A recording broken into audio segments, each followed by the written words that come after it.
Matthew 15, verse 21. So this is quiz time. Where did Jesus go in verse 21? Two different cities are mentioned. Jesus went out from there and withdrew into the region of Tyre and Sidon, Tyre and Sidon, Sidon. In what country? It doesn't say it in the verse, but in what country would you find Tyre and Sidon? They're two Mediterranean towns. In what country? Lebanon. Verse 22. Where was the woman who pled with Jesus? Next, where was she from? Behold, a Canaanite woman. What was the woman's first plea to Jesus? Behold, a Canaanite woman came out from those borders and cried, saying, Have mercy on me, Lord. What did the Canaanite woman call Jesus besides Lord? You son of David. On whose behalf did the Canaanite woman ask for help? My daughter, she said.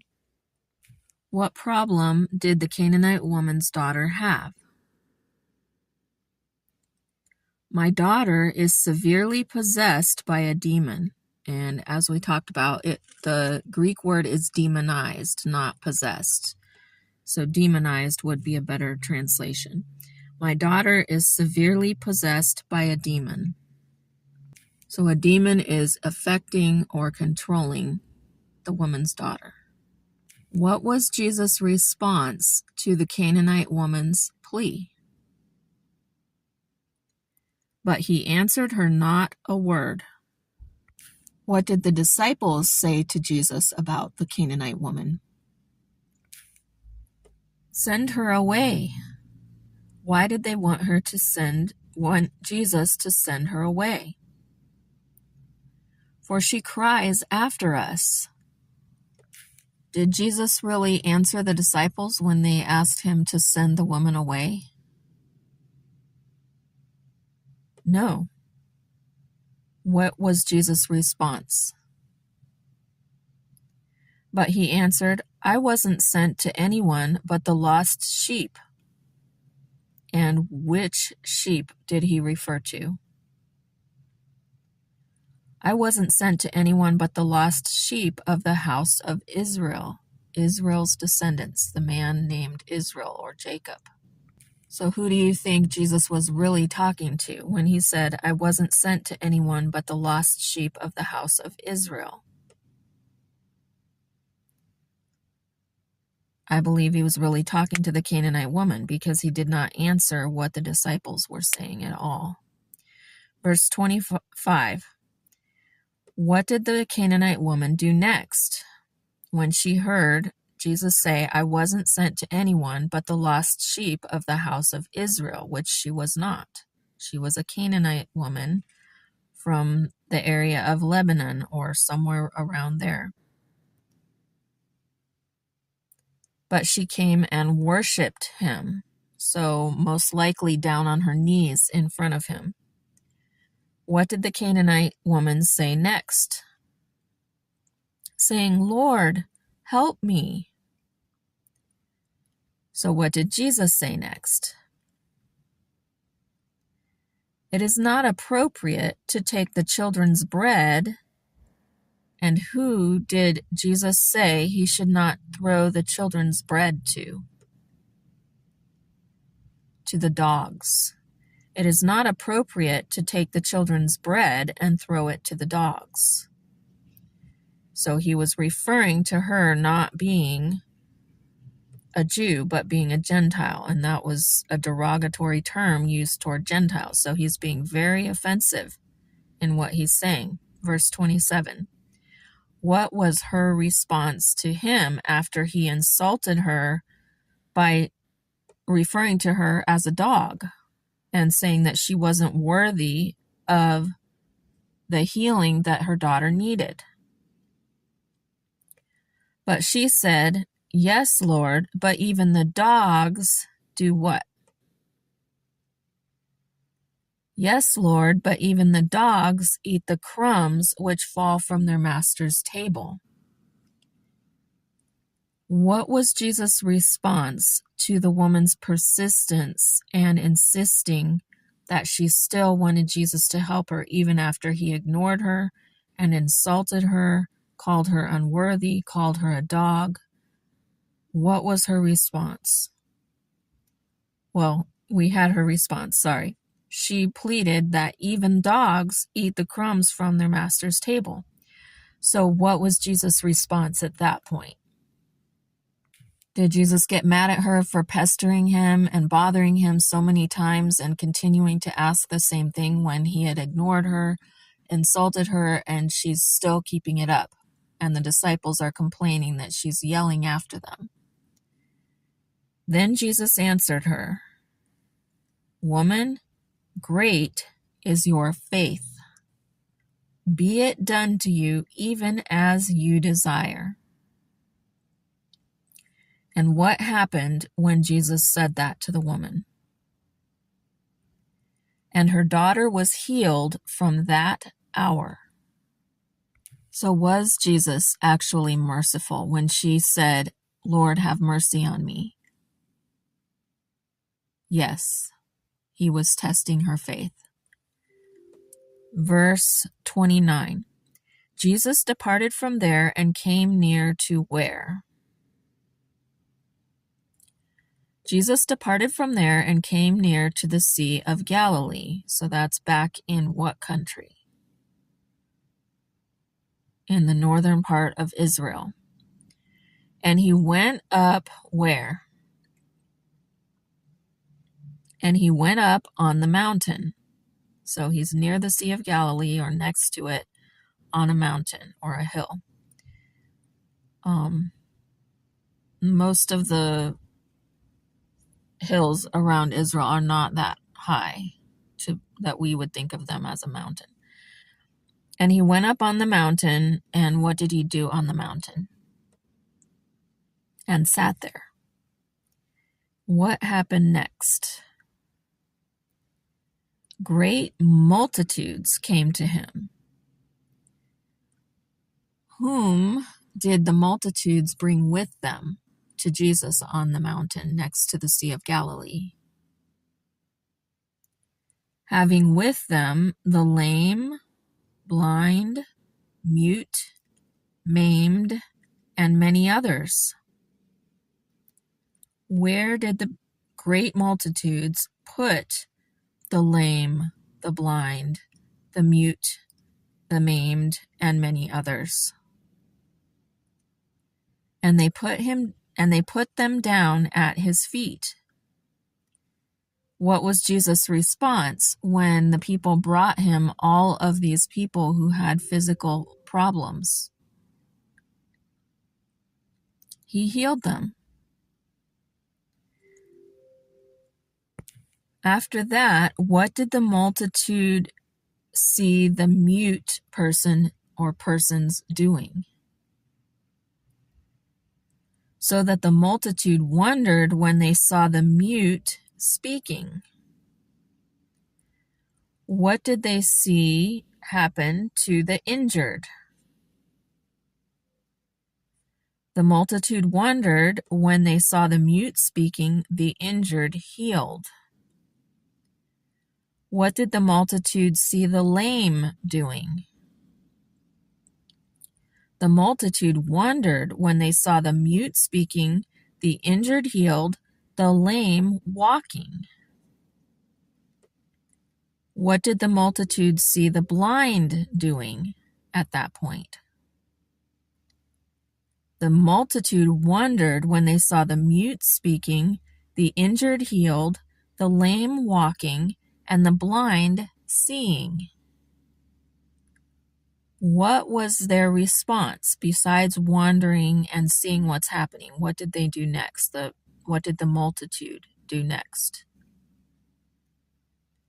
And they glorified the God of Israel. So they praised God. There were probably people singing. There were probably people praying. There were probably people holding up their hands to God or looking up to heaven or saying, "Thank you, God," or "Praise the Lord." They were glorifying the God of Israel. And what God got the glory for what Jesus did when he healed people? Did that glory go to Jesus? Did that glory go to Buddha? Did that glory go to a demon? Where did that glory go? And they glorified the God of Israel. And Israel is the name of a man named Jacob. His name was changed from Jacob to Israel. Israel is also the name of a country that houses the people who are descendants of that person named Jacob or Israel. What did Jesus do next after healing the people and God being glorified? Jesus summoned his disciples. What did Jesus say to his disciples at that point? I have compassion on the multitude. Why was Jesus feeling bad for the multitude? I have compassion on the multitude because they have continued with me now 3 days and have nothing to eat. What did Jesus not want to do? I don't want to send them away fasting. And why didn't Jesus want to send the crowd away fasting or not eating, having gone 3 days with little or no food? Because they were out in the country, out in the wilderness. Or they might faint on the way. So some of them hadn't had enough food to be able to walk back home or ride their donkey, however they got there. Verse 33. What was the disciples' question to Jesus when Jesus said he didn't want the people to leave without eating because he didn't want anyone to faint on the way home? The disciples said to him, "Where could we get so many loaves in a deserted place as to satisfy so great a multitude? Where can we get enough food, enough loaves of bread in the middle of nowhere to satisfy such a huge crowd of people?" So there were no stores, no restaurants. So where are they going to get enough food for all of these people out in the middle of nowhere next to a lake, a huge lake, the Sea of Galilee? Verse 34. What was Jesus' next question to them, to the disciples?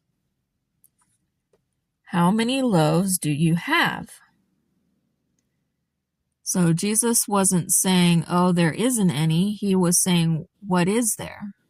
So he was looking at the positive of it. They were saying there isn't enough, and he's saying, "Well, what is there? How many loaves do you have?" So how many loaves did the disciples have? They said 7 and a few small fish. What did Jesus do or say next? Once he found out, or he already knew, but once they told him that they had 7 loaves of bread and a few small fish, what did Jesus do next? He commanded the multitude to sit down on the ground. How do you think the disciples probably felt at that moment when Jesus found out there were 7 loaves of bread and a few small fishes, and he's telling the entire crowd to sit down?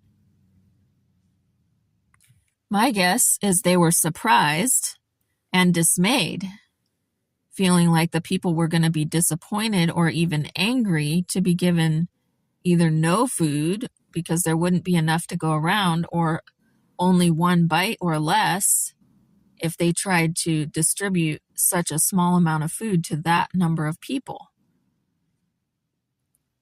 So, next is verse 36. He took the 7 loaves and the fish, and what did he do next? He gave thanks.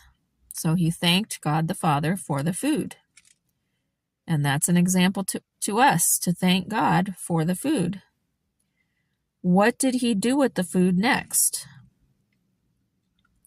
He gave thanks and broke them. And then what did he do with the food? And gave to the disciples.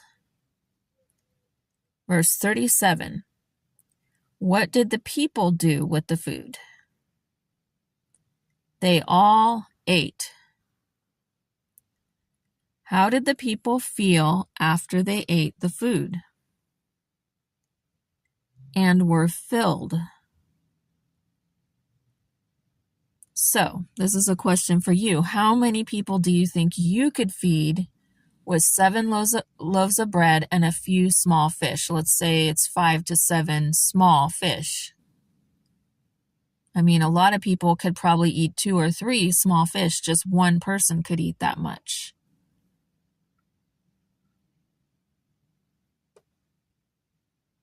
Even 100 people would not be satisfied on that amount of food. And we'll find out in a minute how many people were there. They all ate and were filled.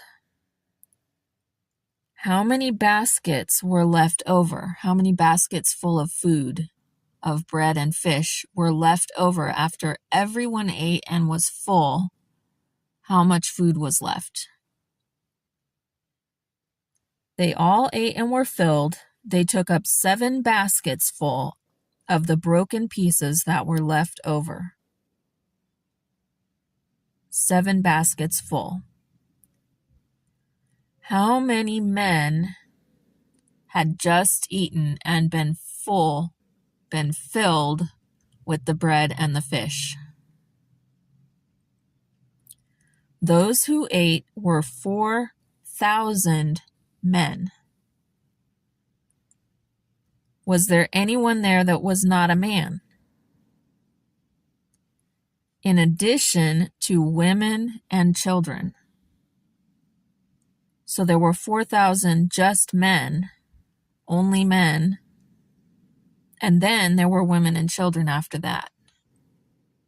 So I asked ChatGPT and questions.ai, and between the two of them, the estimate that I got of how many people probably would have been there, given the time and the place,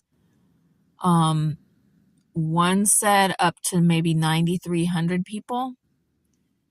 And the other one, I factored in the fact that there would be healings and that it was a religious gathering, but also the fact that it lasted 3 days out in the wilderness. So the fact that it lasted 3 days out in the wilderness meant probably quite a few of the women and children had to go home. Couldn't last that long, probably. Or had something they had to do back at home. So the lowest number I got was 6,300, I believe it was. It was 6,000 and something. So between 6,000 and 9,000 or so of people were there. Using ChatGPT, that's the estimate. But we know for sure that there were 4,000 men who were filled by these 7 loaves and a few small fish. Verse 39. What did Jesus do next? Once everyone ate, was filled, and then there were some baskets left over of food, seven baskets of food left over. Then he sent away the multitudes. What did Jesus do next? Then he sent away the multitudes, got into the boat. And where did Jesus go next in the boat on the Sea of Galilee? And came into the borders of Magdala, which is a town on the edge of the Sea of Galilee. So he went across the lake, large lake, and arrived at the borders or the shore of Magdala.